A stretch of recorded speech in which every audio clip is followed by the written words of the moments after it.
One more note on the Tops Friendly Market. It's the only full-service grocery store in this part of Buffalo. Almost everyone in the neighborhood was a customer, and that's also why so many see this not only as an attack on a store or a random group of shoppers on a Saturday, but on an entire community of Black Americans. We turned down Laurel Street heading away from the Tops Friendly Market, and almost immediately we see her. My mother's been here for 64 years. 64 years? 64 years. Retired nurse Derhilda Brown, outside the bright yellow home she grew up in, close enough to the scene to have heard the shots. For something like this to happen, to be targeted, it's heartbreaking. Just about everyone around here knows one of the victims, she says, or feels grateful that they weren't one of them. My sister was and a friend that lives down the street. They were on their way, and then they decided not to go at 2:30. Where are you emotionally with all this? Are you angry? Are you sad? Are you scared? I'm sad. You can't get angry because racism has always been around. I remember when we grew up, I don't remember seeing this much anger in people and such a level of disrespect. It's just not right, and it's heartbreaking. It really is. Across the street, we spot a young family, 1-year-old Cameron in his father's arms, and his mother Kajane, who grew up here too and remembers going to Tops for greens before Sunday dinner. I was just in shock, honestly. Because of the shooting, she says she's angry and hurt, but also scared in a way she never has been before. I went to Ulta earlier.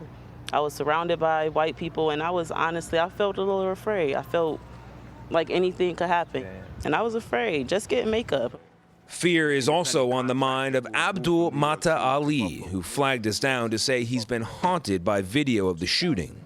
I had to literally sit down because I almost passed out. What would propel a person to act in a senseless violence like that? And on top of that, in the video, it showed that he encountered a Caucasian man and he apologized to him and he didn't shoot him. It was Gwendolyn Taylor who sent him the clip and told us this is her first time out of the house since seeing it. You attack a store where everybody goes. It wasn't just those people in the store that was the victimized. It was all of us. Have you heard from other people who feel like you do, who feel... Oh, absolutely. Absolutely. My family members was calling me like, don't go outside. We met them along with their granddaughter Sabrina. Both say they're afraid for the future. I'm very fearful, especially for us as African Americans. You know what I mean? We can't change the color of our skin. People talk about progress. People talk about change. Oh, no, there's not been a... If anything, I think it's been growing behind closed doors bigger than ever. We still live in an unjust and racist society. We still do. But back outside the Tops Market, we met Pastor Tim Newkirk, whose sister and niece survived the shooting as employees inside the store, and who had a message that surprised us. If you could say something to the gunman, what would it be? We're praying for you, and we're asking God to forgive you and forgive all of your sins. And despite the tragedy, we should point out that the pastor also told us that the people in this community, they remain strong, they remain united, and they want to reject everything that this shooter tried to do, and they're going to rebuild, they're going to reopen this store, and they're going to make the community safe once again. And Gayle, Nate, Vlad, as I send it back to you, also point out that the pastor's sister and niece are doing okay. He told us they're in a quiet place, having a respite from all of this. Back to you guys. All right, Tony, thank you so much. I was struck by what Mr. Ali said in Tony's piece, that it's haunting. I still can't imagine how this young man at 18 had so much hate. And it's not just against blacks. You know, the Jewish community is under attack, yes. LGBTQ is under attack, Asian Americans are in this attack. Racism is no longer on the fringes. Racism is mainstream, and that is very, very, very scary to me. This country is under attack. 5 mass shootings? Yeah.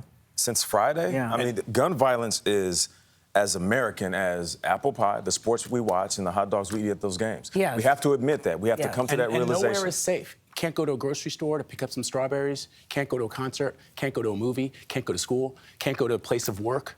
No, I heard synagogue, a church. I heard somebody in Buffalo. You're right, Nate. I heard somebody in Buffalo say this is a story that you see in other cities, not in ours.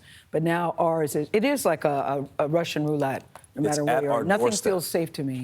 Yeah. Very, very scary. And I think people are tired of saying, let's be strong, tired of being strong. Yeah.